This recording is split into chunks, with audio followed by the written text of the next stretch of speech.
La adevărat, nu uita să lași un like și un subscribe dacă ești nou pe canal. Bun, salutare pe lume, eu sunt Xkiller Roș, bine v-am găsit la o modalitate de asta treci toată noaptea. Știu cum unii sunteți cam așa, unii poate aveți camerele voastre și din astea. Dar întotdeauna vine cineva și vă spune la culcare, da? Dar voi, cum ar fi, dormiți cu mama voastră și cu tatăl vostru sau cum ar fi. Da. O modalitate. Pasul 1. Aștept să doarmă până ce închid televizorul. Pasul 2. E bine, acum plănuiesc să stau treastă de noapte azi. Am o modalitate care asta o să fie. Și, da. Mergeți încetișor, vă urcați, uitați așa. Știți, vă tot mișcați. Vă scoateți câte un picior, după aia celălalt. Și după aia vă ridicați ușor. Mergeți tiptil. Dar bine, dacă voi dormiți în dreapta, în stânga sau în mijloc, da, asta e doar posibilitatea pentru mijloc. Și dacă sunteți în dreapta sau în stânga, vă dați ușor jos, așa. Și dacă se trezește, vă ziceți că mergeți doar până la baie. Și, da. După aia doarme, că fiindcă știu că voi odată ce vă treziți ziceți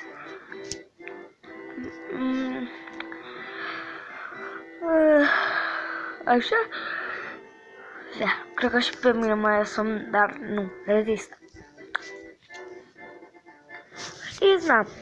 Și voi faceți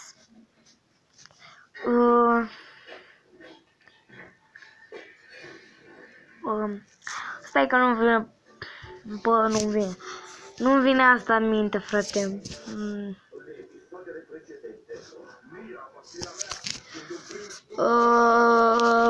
Haide mă că am zis că da, voi o să adormiți imediat odată ce vă treziți și vi somn, cum ar fi eu mă trezesc de dimineață și mie mi somn. În 5 secunde deja sunt somnoros. Și vedeți exact așa. Și dacă nu se trezește, voi mergeți, apucați clanța, o deschideți, să nu se audă când se deschide. Dacă se aude, nu e nimic. Și să nu o trântiți. Dacă vreți, o lăsați pe jumătate, cum îi zice, adică un sfert puțin închisă.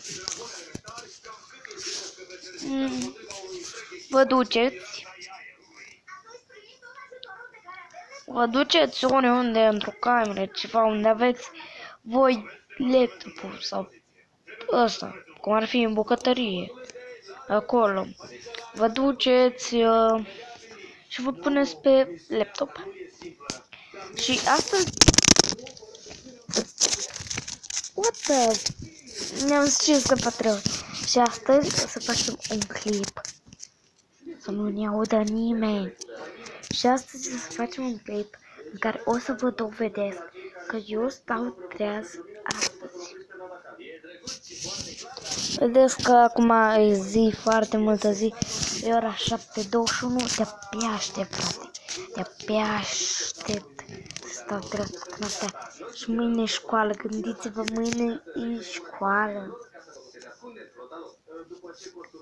Și gândiți-vă că eu o să stau treaz toată noaptea. Mai ca și eu uneori, fiindcă n-am ce face deloc. Dar, na. Am pus un episod cu mișcările sunt foarte faine să le învățați la training. Sunt foarte faine astea.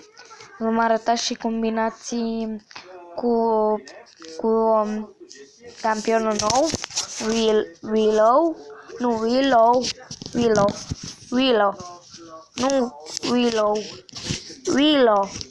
cu O, fără U.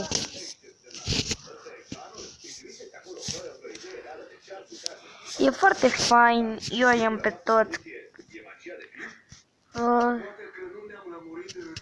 Dar cred că cam atât cu acest episod.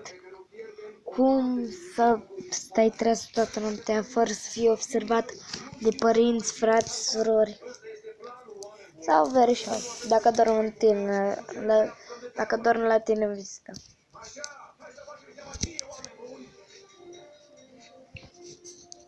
Și da.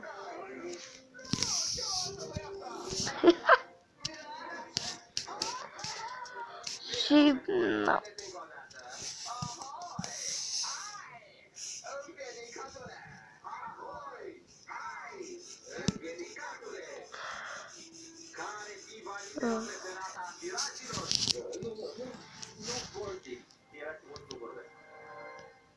Și aici avem templul vântuit al lui Yang. Uitați asta, vreau să spun aveam.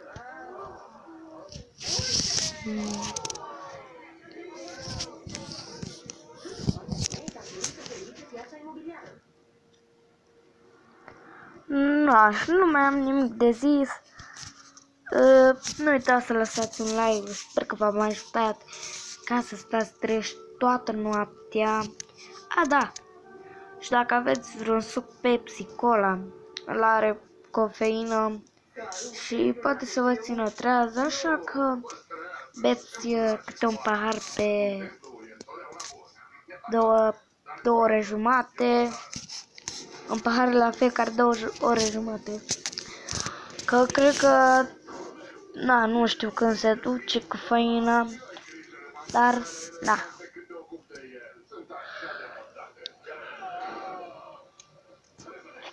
Am atât cu acest episod, sper că v-a plăcut, sper că v-am ajutat iară.